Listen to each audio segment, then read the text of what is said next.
हुजूर ने फरमाया, साहबी ने अर्ज किया, रसूल अल्लाह मैं भी आपके साथ जाऊंगा। हुजूर ने फरमाया ठीक है, लेकिन ये बताओ तुम्हारे वालिदैन जिंदा हैं? उन्होंने कहा या रसूल अल्लाह हाँ जिंदा हैं। मेरे आका ने फरमाया फिर उन जाओ अल्लाह की बारगाह में वहां जिहाद करो। या रसूल अल्लाह वहां कैसे जिहाद होगा? फरमाया कभी उन्हें पानी भर के देना, कभी सामने खड़े होके तकते रहना कि क्या हुक्म देते हैं, उफ तक न कहना। फरमाया माँ बाप की खिदमत करो, यही जिहाद है। 14 सदियों पहले आपके और मेरे नबी ने एक हमें मकाम दिया, एक हमें मर्तबा दिया। ए उम्मती, अगर तू चाहता है मेरे साथ जिहाद करना, कि मैं अपने नबी के साथ जिहाद कर रहा हूं, तो 14 सदियों पहले मैंने सहाबी को भेज के समझा दिया, जा माँ बाप की खिदमत कर, ऐसे है जैसे तू मेरे साथ जिहाद कर रहा है। कितना एहसास है यार। आशिक कभी सोचेगा ऐसा कि मेरे नबी के साथ जिहाद है? मुहिब कभी अपने माँ बाप को कुछ कहेगा? अरे मेरे भाइयों, नबी के आने पर खुश होना बहुत बड़ी नेमत है। इससे बड़ी नेमत है अपने नबी को खुश करना। हुजूर खुश हो गए, फिर हुजूर के आने पर हर खुशी बहुत बड़ी नेमत बनेगी, बरकत का सबब बनेगा, रहमत का सबब बनेगा। मेरे आका व मौला सल्लल्लाहु अलैहि वसल्लम, करीम आका मौला सल्लल्लाहु अलैहि वसल्लम की हदीस पाक सुने और अपने दिल को बाग बहार करें कि हमारे आका हमें तालीम क्या देते हैं। हुजूर सल्लल्लाहु अलैहि वसल्लम से हजरत अबू हुरैरा रिवायत करते हैं, इमाम बुखारी ने इस हदीस पाक को रिवायत किया है। मैं 2 हदीसें सुनाऊंगा। अल्लाहु अकबर। अन अबी हुरैरा रज़ियल्लाहु तआला अन्ना रसूलुल्लाह सल्लल्लाहु अलैहि वसल्लम कुल्लु उम्मती यदखुलूनल जन्नह। हुजूर ने फरमाया कुल्लु उम्मती, मेरी सारी उम्मत जन्नत में दाखिल होगी, इल्ला मन अबा, मगर जिसने मेरा इनकार किया। जन्नत में मेरी सारी उम्मत दाखिल होगी, मगर जिसने मेरा इनकार किया। अल्लाहु अकबर। या रसूल अल्लाह वमन अबा, जो उम्मत में दाखिल हो गया, कलमा पढ़ चुका, फिर उसने इनकार कैसे किया? मान जो लिया ला इलाहा इल्लल्लाह मुहम्मदुर रसूलुल्लाह सल्लल्लाहु अलैहि वसल्लम, मान लिया। सहाबा ने पूछकर हमारे ऊपर एहसान किया। और मैं या रसूलल्लाह मन अबा, कौन है जो जिसने इनकार किया, उसकी तारीफ फरमा दें, हमें पता चल जाए कि मोमिन होने के बावजूद फिर हुजूर का इनकार कर रहा है। कलमा पढ़ने के बावजूद कैसा इनकार है? अल्लाहु अकबर। मेरे आका मौला सल्लल्लाहु अलैहि वसल्लम ने फरमाया मन अताअनी दखलल जन्नह, जिसने मेरी इताअत की, मेरी फरमाबरदारी की। मैंने कहा माँ बाप का एहतराम करो, माँ बाप का अदब करो, हराम ना खाओ, झूठ ना बोलो, मेरे उम्मती हो तुम। कल क़यामत के दिन और उनकी भी उम्मतें आएंगी, ताकि मैं तुम्हारे ऊपर फख्र करूं कि मेरी उम्मत ने कलमा पढ़ के मेरे साथ वादा वफा किया, मेरे साथ आहद को वफा किया। फरमाया जिस शख्स ने मेरी इताअत की वो जन्नत में दाखिल होगा। वमन असानी फकद अबा, बुखारी की हदीस है। फरमाया जिसने मेरी नाफरमानी की, मेरी हदीस को ना माना, उसने इनकार किया। मेरी बात यहां इताअत का लफ्ज है, इताअत करना, यानी कलमा पढ़ने के बाद क्या होता है? इताअत। कलमा पढ़ने के बाद इत्तिबाए हबीब, इताअत। इतनी वाज़ेह बात मेरे आका मौला सल्लल्लाहु अलैहि वसल्लम ने फरमा दी। मेरे मुसलमान भाइयों, इस बात को समझिए। हमने तकरीर को भी रस्म समझा, हमने भी समझा, आपने भी समझा, हम दोनों हैं ना। अल्लाह ताला हम सबको, मुझे भी आपको भी, रस्म से निजात अता फरमाए। अपने नबी का फरमान मोहब्बत के साथ, उल्फत के साथ, दिल के अंदर गहराइयों में उतार कर, दिमाग के गोशे गोशे में बसा कर, जिस्म के हर हर आज़ा से अदा करने की तौफीक अता फरमाए। नबी करीम सल्लल्लाहु अलैहि वसल्लम, हक है हुजूर का कि हम अपने नबी की फर्मा बरदारी करें। मैं 2 बातें, 2 हदीसें एक सुना दी। और याद रखें, जितना मर्जी कोई, मैंने पहले भी अर्ज किया, इस मुल्क को सारा सोने का बना दें, कायनात सारी सोने की बना दें, हर शख्स के पास रिज्क का ढेर हो, हर शख्स के पास तालीम मुकम्मल हो, याद रखें उस वक़्त तक होश उसे नहीं आएगी जब तक वो रसूलुल्लाह सल्लल्लाहु अलैहि वसल्लम का नौकर नहीं बनेगा। जहां मर्जी को चला जाए, सिर्फ 1 दर्जन या 2 दर्जन, इससे ज्यादा रिवायत नहीं मिलती। अहले मक्का पूरे अरब में पढ़ा हुआ कोई नहीं था, लिखना पढ़ना जानते थे वो, बस इसके अलावा किसी इल्म से वाकिफ नहीं थे। 2 दर्जन या 1 दर्जन लोग। जब अल्लाह के नबी आए, जब रसूलुल्लाह आए, फिर वही अहले मक्का जब उन्होंने पढ़ा रसूलुल्लाह से, हुजूर के एहसान, अल्लाह ने जो एहसान किया उस एहसान को एहसान समझा, फिर उस पर अमल किया। फिर किसी को अल्लाह ने फारूक आजम बना दिया, और किसी को अल्लाह ने फिर अबू बकर सिद्दीक बना दिया, सिद्दीक अकबर बना दिया, किसी को उस्मान गनी बना दिया, किसी को कोई मकाम दिया। फिर 1,24,000 में आज दुनिया में कोना नहीं है जिसमें मुसलमान ना हो, वो बोली नहीं है जो मुसलमान ना बोलते हो। हर कोने में मुसलमान है, हर जगह पे मुसलमान है। क्यों? कि जब रसूलुल्लाह आए तो अल्लाह ने फरमाया एहसान किया, तो मुस्तफ़ा ने ऐसा नूर भरा, ऐसा नूर भरा, ऐसा नूर भरा, हुजूर ने ऐसी तरबियत फरमाई, ऐसी तालीम दी, ऐसा कलाम इलाहिया उन पर तिलावत फरमाया कि फिर हर तरफ बरकतें ही बरकतें, रहमतें ही रहमतें, इनायतें ही इनायतें हो गई।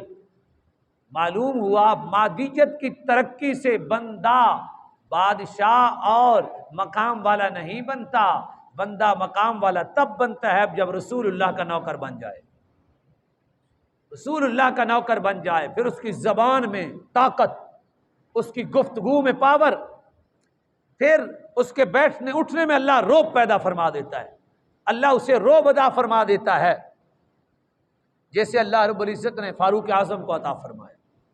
सहाबा किराम दरियाओं में घोड़े डाल देते थे, फिर दरिया फरमा बरदार हो गए, हवाएं रुक जाती थी, जंगल के जानवर उनकी फरमा बरदारी किया करते थे। ये क्या है इंसान? अरे हम तो वो हैं जिनकी फरमा बरदारी जंगल के जानवर किया करते थे। हम अपने आप को जो भूल गए, अपने बड़ों को जो भूल गए, अपने नबी की इताअत जो बाकी ना रही, रसूलुल्लाह की इताअत से जो पीछे हटे, वरना हम वही हैं। हम में से हर कलमा गो खुदा की कसम वही मकाम फजीलत में नहीं, वही मकाम कुर्बत में रखता है जो रसूलुल्लाह सल्लल्लाहु अलैहि वसल्लम 14 सदियों अपने औलिया को, अल्लाह के नेक बंदों को हुजूर अता फरमाते रहे। आज भी अगर लम्हा भर बंदा तौबा करके इसी तरफ आएगा तो फिर दरिया भी फरमा बरदार हो जाएंगे, हवाएं भी फरमा बरदार हो जाएंगी। जिसकी हुकूमतें हवाओं पर चलें, जिसकी हुकूमतें दरियाओं पर चलें, तो वो हैं हम। लेकिन उस वक़्त हैं जिस वक़्त हम रसूलुल्लाह के पक्के फरमा बरदार, हुजूर की बात माने। मेरे आका मौला सल्लल्लाहु अलैहि वसल्लम की दूसरी हदीस पाक, इमामुल अंबिया सय्यदुल अंबिया सल्लल्लाहु अलैहि वसल्लम ने फरमाया मन अहया सुन्नती, ये मफ़हूम हदीस है। फरमाया जिस शख्स ने मेरी सुन्नत को जिंदा किया, मेरी सुन्नत को जिंदा किया, फरमाया उसने मेरे साथ मोहब्बत की, जिसने मेरे साथ मोहब्बत की वो जन्नत में मेरे साथ दाखिल होगा। जुमला दोहरा लें, हमें याद हो जाए हदीस। हुज़ूर ने फरमाया जिसने मेरी सुन्नत को जिंदा किया, जिंदा किया, मेरी सुन्नत को जिंदा किया, मेरी सुन्नत को जिंदा किया। फितने इतने बढ़ चुके हैं आज, सच्चे जुमले मुझ पे भी आप पर भी बोझ बनते हैं। लिबास में हम कुछ और, तालीम में हम कुछ और, सकाफत में हम कुछ और, तहजीब में हम कुछ और, तमद्दुन में हम कुछ और। यहाँ मैं अल्लामा इकबाल की बात नहीं भूलता, आपको बता देता हूँ। आप फरमाते हैं मुझे अपने नबी पर दुरूद व सलाम पढ़ते हुए शर्म व हया आती है कि कैसे उस नबी पर दुरूद व सलाम पढ़ूं कि मेरा लिबास गैर का है, मेरी तालीम गैर की है, मेरा रस्म व रिवाज गैर का है, मेरा उठना बैठना गैर का है। किस मुंह से मैं उस नबी पर दुरूद व सलाम पढ़ूं? ये अल्लामा इकबाल ने कहा मुझे हया आती है, और मैं पहले तो मैं मुस्तफ़ा की सुन्नत को जिंदा करूं, फिर अपने हबीब पर दुरूद व सलाम का नजराना पेश करूं। मेरे भाइयों, हमारी सकाफत हो, शख्स ये कहता है हम मजबूर हैं, हम मजबूर हैं, कोई मजबूरी नहीं है, कोशिश करनी है। आप और हम कोशिश करेंगे, फितनों का ज़माना है, आपकी कोशिश से एक सुन्नत भी जिंदा हो गई 100 शहीदों का सवाब मिलेगा। आपकी कोशिश से, मेरी कोशिश से किसी शख्स ने शादी में सुन्नत अपना ली, किसी ने ईसा सवाब की महाफिल में सुन्नत अपना ली, किसी ने दुकान पे बैठे हुए सुन्नत अपना ली, और किसी ने अपने माँ बाप के सामने खड़े हुए हुजूर के फर्मा बरदारी की, और किसी ने दोस्ती लगाते हुए सुन्नत के मुताबिक उसको निभाया, हमसाये के साथ सुन्नत के मुताबिक जो हुजूर ने फरमाया वो बर्ताव किया। कहीं भी उसी ने कोई सुन्नत इस फितने के ज़माने में अदा की, अल्लाह ताला उसे कामयाबियाँ अता फरमा देगा। हुजूर ने फरमाया, अब यहाँ इन जुमले पे इख्तिताम करते हैं। मेरे आका मौला सल्लल्लाहु अलैहि वसल्लम ने फरमाया, क़यामत के दिन मेरे साथ जन्नत में होगा, मैं यहाँ दुआ करूँगा, या रसूलल्लाह मुझे ज़ियारत अता फरमाएं, या रसूलल्लाह मुझे ज़ियारत अता फरमाएं, या रसूलल्लाह मुझे ज़ियारत अता फरमाएं। लेकिन जो क़यामत के दिन ज़ियारत का सबब बनेगा, रास्ता अल्लाह ने हुजूर ने बताया है, वो रास्ता इख्तियार ना करूँ तो मैं सच्चा हूँ? बड़ी सोचने की बात है। मैं यहाँ दुआ करूँ, हुजूर मुझे या अल्लाह अपने हबीब की ज़ियारत करा दे, या रसूलल्लाह मुझे ज़ियारत हो जाए आपकी, या अल्लाह अपने हबीब की ज़ियारत करा दे, बहुत बड़ी दुआ है। लेकिन क्या हुजूर ने फरमाया क़यामत के दिन वो मेरे साथ होगा? वो तो तरीका भी बता दिया, अंदाज भी बता दिया। फरमाया मेरे साथ रहना चाहते हो? यहाँ किसी को लाखों करोड़ों में कोई आयत तड़पते चले गए, ना ज़ियारत हो सकी, चलो यहाँ तो एक जहान ही अलग है ना, ज़हे मुकद्दर के किसी को ज़ियारत हो जाए, अरे उस जहान का रास्ता हम सब के हबीब ने हमें बता दिया, हमें समझा दिया। फरमाया रास्ता मैं बताता हूँ, तरीका मैं बताता हूँ, सलीका मैं सिखाता हूँ, इल्म तुम्हें मैं देता हूँ, वतीरा तुम्हें मैं बताता हूँ, अंदाज जिंदगी मैं बताता हूँ। या रसूलल्लाह कैसे आपकी क़यामत का दिन ज़ियारत होगी? फरमाया ज़ियारत नहीं, मेरे साथ रहोगे। कितनी बड़ी, कैसे? फरमाया मेरी सुन्नतों को जिंदा करते रहना, कल क़यामत के दिन मैं अपने साथ तुम्हें रखूंगा। अगर चाहते हैं क़यामत के दिन हुजूर की ज़ियारत हो तो मेरे आका की सुन्नतों को जिंदा रखना है इंशाअल्लाह ताला। खुदा की कसम, आज इतने मिलाद करवाते हैं हम, कोशिश करते हैं, किसी किसी को सवाब है लेकिन ज़ियारत नहीं होती। हमें शेख मुहक्किक अब्दुल हक मुहद्दिस देहलवी मिलाद करते थे, 1 साल मिलाद ना किया, पैसे नहीं थे, चने बांट दिए, हुजूर ने ख्वाब में आ गए, फरमाया कि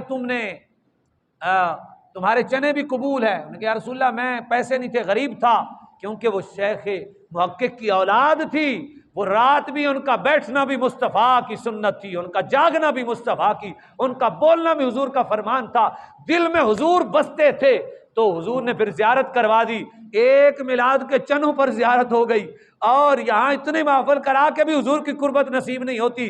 क्यों ना हो, हम ऐसे बन के हुजूर की महफिल सजाएं, पहले मुस्तफ़ा के फरमा बरदार बन जाएं, पहले मुस्तफ़ा को खुश कर दें, फिर मुस्तफ़ा पर हुजूर के आने पर खुशी मनाएं। इंशाअल्लाह ताला यहाँ भी कामयाबी होगी, वहाँ भी कामयाबी मिलेगी। अल्लाह के हुजूर दुआ है, अल्लाह ताला हमें हुजूर को खुश रखने की तौफीक अता फरमाए और हुजूर के आने पर खुशी मनाने की तौफीक अता फरमाए। तो 2 काम साहिबों, मेरे भाइयों, मेरे दोस्तों, हम सब भाई हैं, मुसलमान हैं, 2 बातें बस। हुजूर को खुश रखना है। हुजूर कैसे खुश होते हैं? हुजूर फरमाते हैं मेरी फरमा बरदारी करो, मेरे रब की फरमा बरदारी करो। मैंने दंदान इसलिए दंदान मुबारक शहीद नहीं कराए। अल्लाह के हुजूर दुआ है, अल्लाह हमें हुजूर को खुश रखने और हुजूर के आने पर खुश रहने की तौफीक अता फरमाए। आमीन व मा तौफीक इल्ला बिल्लाह।